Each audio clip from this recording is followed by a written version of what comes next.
हम युवाओं के सर्वांगीण विकास के लिए युवा नीति 2024 लेकर आ रहे हैं, जिससे हम युवाओं के हर क्षेत्र में आगे बढ़ा सकें, रोजगार के अवसर भी उपलब्ध करा सकें।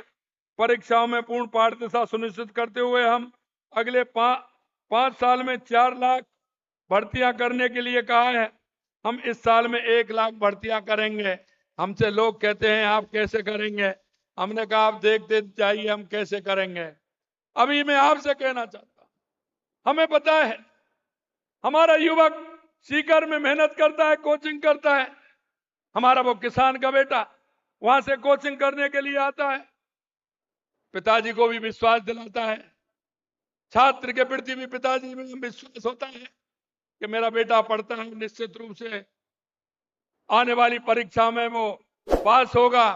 लेकिन आपने देखा होगा पिछले 5 साल के कार्यकाल में जो आपने देखा, उस पिता के भी आंखों में आंसू और मेरे युवाओं की आंखों में भी आंसू लगातार देखते थे।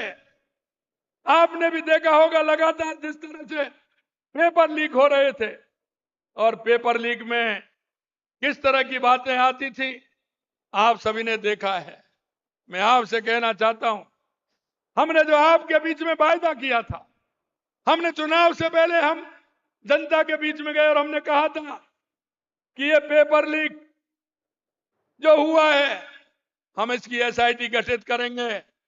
हम किसी भी प्रकार से ऐसे लोगों को जिन्होंने युवाओं की आंखों में आंसू लाने का काम किया है, हम किसी भी कीमत पर नहीं बख्शेंगे।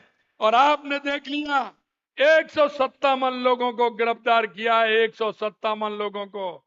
और अभी धीरे धीरे जांच बढ़ रही है।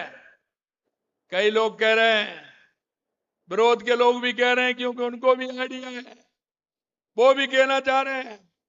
मैं आपसे कहना चाहता हूं, ये हमारी सरकार कृत संकल्प है कि किसी भी क्षेत्र में हमारे युवाओं के साथ जिन्होंने धोखा किया है उनको हमारी सरकार किसी कीमत पर छोड़ने वाली नहीं है। मित्रों, मैं आपसे कहना चाहता हूं, हमने कहा है लगातार आप देखते जाइए, हर क्षेत्र में जगह निकलेंगे जहां आवश्यकता है। पूर्ण रूप से हमने कैलेंडर भी बनाया है, लेकिन हमने देखा कि क्योंकि पेपर रविवार को होता है, क्योंकि संस्थाएं हमें मिल जाती हैं रविवार को पेपर कराने की, लेकिन हमने कहा कि उन्होंने कहा इतनी जल्दी नहीं हो पाएंगे। हमने कहा बीच में जो छुट्टियां होती हैं उसका भी कैलेंडर बनाइए, लगातार छुट्टियों में भी पेपर कराइए, जिससे कि हमारे युवाओं का जल्दी से जल्दी पेपर होकर के हम उनका परिणाम निकाल सके और उनको रोजगार दे सके। यही नहीं मेरे भाई और बहनों, आपने देखा होगा अभी भाई साहब चर्चा कर रहे थे यमुना जल की, क्योंकि हमें पता है कि हमारा क्षेत्र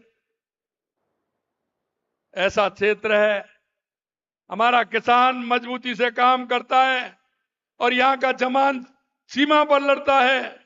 हमने कहा हमारी शेखावाटी का, आते ही हमने देखा कि शेखावाटी में यमुना की बात तो करते हैं, लेकिन किसी के प्रयास कितने हुए?